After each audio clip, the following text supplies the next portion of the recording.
Hello everyone, welcome to the channel E Pathshala. E पाठशाला के platform पे मैं शिखा बाल विकास एवं शिक्षा शास्त्र में आपको आज पढ़ाने वाली हूँ स्किनर का क्रिया प्रसूत अनुबंधन सिद्धांत। तो चलिए शुरू करते हैं हमारा आज का टॉपिक, स्किनर का क्रिया प्रसूत का अनुबंधन सिद्धांत। जो स्किनर थे ये एक व्यवहारवादी मनोवैज्ञानिक थे।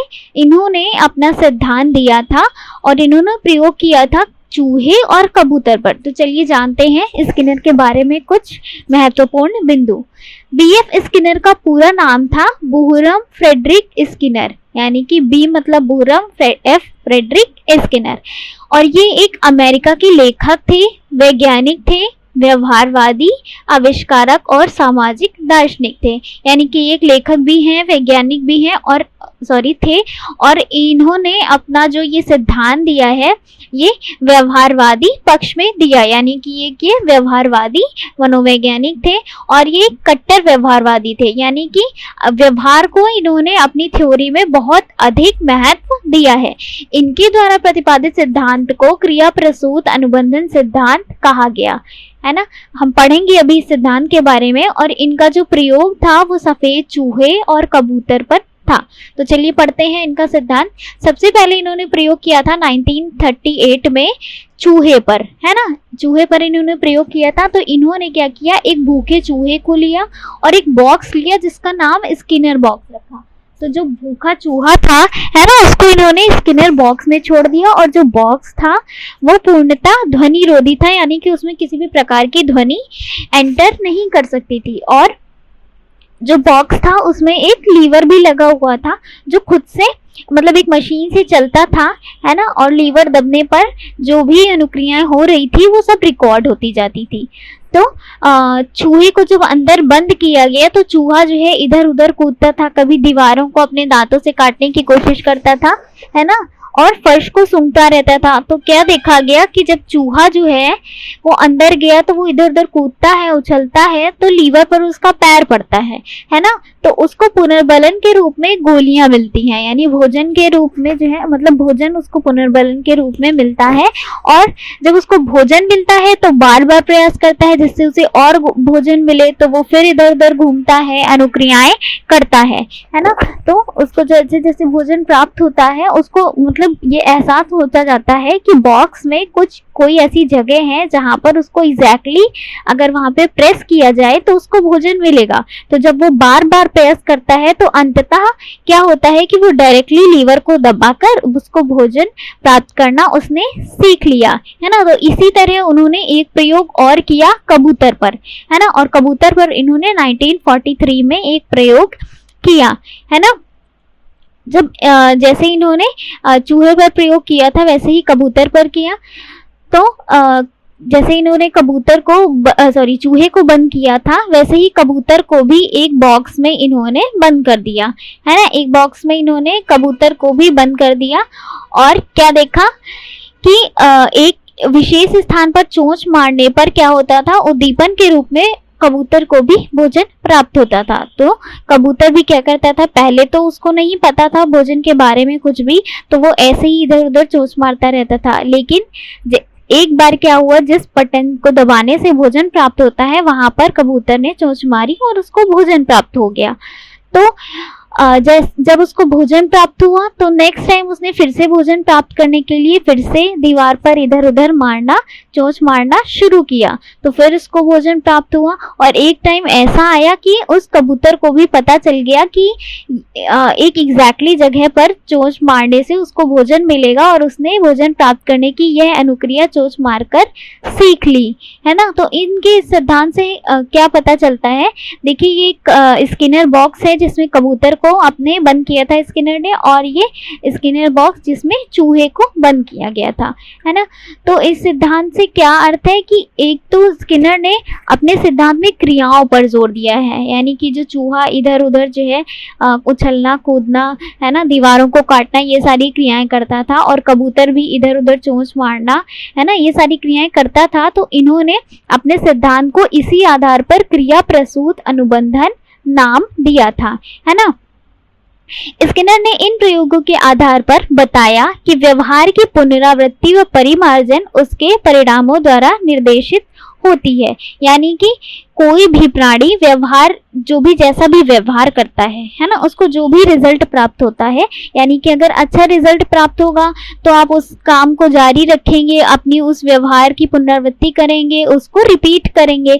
बट अगर उससे आपको पॉजिटिव रिस्पॉन्स नहीं मिलता तो आप उस काम को करेंगे नहीं, उस काम को दोबारा नहीं करना पसंद करेंगे, है ना, या फिर अपने व्यवहार में परिवर्तन लाएंगे, फिर परिणाम को अपने देखेंगे, है ना। तो जो भी प्राणी होता है वो अपने परिणाम के आधार पर ही अपने व्यवहारों को जो है दिशा देता है, अपने व्यवहार को संचालित करता है ना। तो इन्होंने व्यवहार के संचालन के लिए परिणाम को एक बहुत महत्वपूर्ण तत्व माना है ना। और इन्होंने, स्किनर ने जो है अपने इस जिस व्यवहार को बताया कि जिन व्यवहारों को परिणाम निर्देशित करता है उनको क्रिया प्रसूत व्यवहार कहा जाता है ना। प्रयोगों के आधार पर जो है स्किनर ने पुनर्बलन पर बहुत अधिक जोर दिया, यानी कि जो रिस्पॉन्स है ना, जो भी रिस्पॉन्स है, अच्छा रिस्पॉन्स है तो उसको, जो भी पुनर्बलन है ना, अगर सकारात्मक पुनर्बलन है तब तो प्राणी जो है अपने काम को जारी रखता है, और अगर नकारात्मक पुनर्बलन है तो अपने काम को जो है बंद कर देता है और दूसरी क्रियाएं करता है ना। तो जैसे लीवर पर पैर पड़ने पर जब कबूतर को और चूहे को भोजन प्राप्त हुआ है ना, तो उनको परिणाम क्या मिला, उनको सकारात्मक परिणाम मिला, पुनर्बलन के रूप में उनको भोजन मिला। तो उन्होंने अपनी व्यवहार, चोंच मारना, इधर उधर कूदना, अपने व्यवहार को जारी रखा। लेकिन अगर सपोज उनको भोजन नहीं मिलता तो क्या वो ये क्रियाएं बार बार करते? नहीं करते, है ना। तो पुनर्बलन का जो है किसी भी प्राणी की लाइफ में बहुत इम्पोर्टेंस होता है ना। हमारी लाइफ में भी अगर हम कोई काम करना चाहते हैं या कोई काम करने जब जाते हैं तो अगर हमको उस काम का पॉजिटिव रिस्पांस मिलता है ना, तब तो हम उस काम को जारी रखते हैं, अन्यथा उस काम को हम वहीं रोक देते हैं, है ना। तो इस प्रकार इन्होंने जो है पुनर्बलन को शिक्षा जगत में जन्म दिया स्किनर ने, है ना। और इन्होंने ही बताया कि पुनर्बलन जो है वो सकारात्मक व नकारात्मक दोनों प्रकार का हो सकता है ना।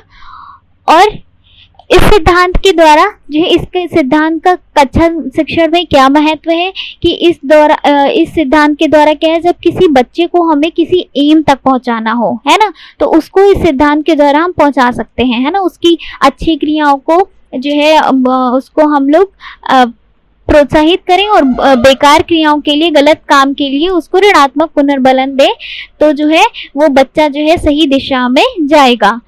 और स्किनर ने अपने इस सिद्धांत के द्वारा पशुओं और मनुष्यों को काफी जटिल कार्यों को पुनर्बलन देकर आसानी से करने के लिए प्रेरित किया। यानी कि अगर कोई बहुत मुश्किल काम कर रहा है या कोई भी प्राणी कोई भी काम कर रहा है, अगर आप उसको सकारात्मक पुनर्बलन देंगे उसके अच्छे कार्य के लिए, तो वो उस काम को जारी रखेगा, आगे अच्छे अच्छे कार्य करेगा। लेकिन अगर आप उसको, जैसे कोई बच्चा है, कोई बहुत जिज्ञासु है ना, आपकी कक्षा में, और बार बार प्रश्न पूछता है, तो अगर आप उसके प्रश्नों का उत्तर देंगे बार बार, तब तो वो बच्चा प्रश्न पूछना जारी रखेगा। लेकिन अगर आपने उसे किसी दिन डांट दिया कि तुम हमेशा प्रश्न करते रहते हो, डिस्टर्ब करते हो, तो वो अपने प्रश्न पूछने से डरेगा, है ना।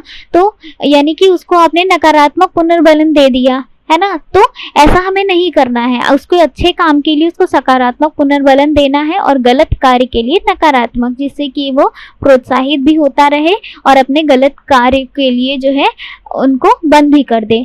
और इस सिद्धांत का महत्व जो है व्यवहार चिकित्सा में भी उपयोगी माना जाता है। यानी कि कक्षा के अतिरिक्त चिकित्सा में भी इस सिद्धांत का उपयोग बहुत अधिक माना जाता है ना। और इस सिद्धांत के कुछ अन्य नाम भी हैं। क्रिया प्रसूत सिद्धांत जो मेन नाम है इसका, फिर अनुक्रिया उद्दीपन सिद्धांत, यानी कि इसमें क्या होता है, अनुक्रियाएं की जाती हैं, फिर परिणाम प्राप्त होता है। सक्रिय अनुबंधन सिद्धांत, यानी कि इसमें जो प्राणी है वो सक्रिय रहता है, जिससे इसका एक अनुबंधन स्थापित होता है परिणामों और अनुक्रियाओं में, जिससे इसका नाम सक्रिय अनुबंधन सिद्धांत रखा गया। साधनात्मक अनुबंधन सिद्धांत, सक्रिय अनुबंधन, दोनों एक ही बात है। सक्रिय अनुकूलित अनुक्रिया, यानी कि ये भी सेम बात है कि अनुबंधन स्थापित होता है क्रियाओं और परिणामों के बीच में। नैमित्तिक अनुक्रिया सिद्धांत, अधिगम के पुनर्बलन का सिद्धांत। पुनर्बलन क्योंकि उन्होंने अपने सिद्धांत में पुनर्बलन को बहुत अधिक महत्व दिया, इसलिए इसको पुनर्बलन का सिद्धांत भी कहा जाता है। कार्यात्मक अनुबंधन सिद्धांत, आरएस थ्योरी यानी कि रिस्पॉन्स स्टिमुलस थ्योरी, यानी कि अनुक्रिया उद्दीपन, यानी कि जो रिस्पॉन्स है, जैसा रिस्पॉन्स मिलेगा है ना वैसा ही कार्य होगा। स्किनर का बॉक्स प्रयोग है ना, स्किनर का बॉक्स प्रयोग भी इसको सिद्धांत को इस नाम से भी जाना जाता है। तो आई होप आपको ये स्किनर का सिद्धांत जो है समझ में आया होगा, और आपको जैसे जैसे मतलब चाइल्ड डेवलपमेंट पेडागॉजी में आपको जो भी टॉपिक्स पढ़ने हो वो आप मुझे कमेंट करके ज़रूर बताइएगा, मैं वीडियो लेकर ज़रूर आऊँगी। और हमारे ई पाठशाला चैनल को आप फेसबुक, इंस्टाग्राम और टेलीग्राम पर भी ज्वाइन कर सकते हैं, और यूट्यूब पर हमारी जीएस की और कंप्यूटर की CCC की क्लासेस भी चलती हैं, तो आप उसको भी फ्री में ज्वाइन कर सकते हैं। अपनी पढ़ाई को जारी रखें, और जो आपका लॉकडाउन है इसका पूर्णतः सकारात्मक उपयोग करें। धन्यवाद।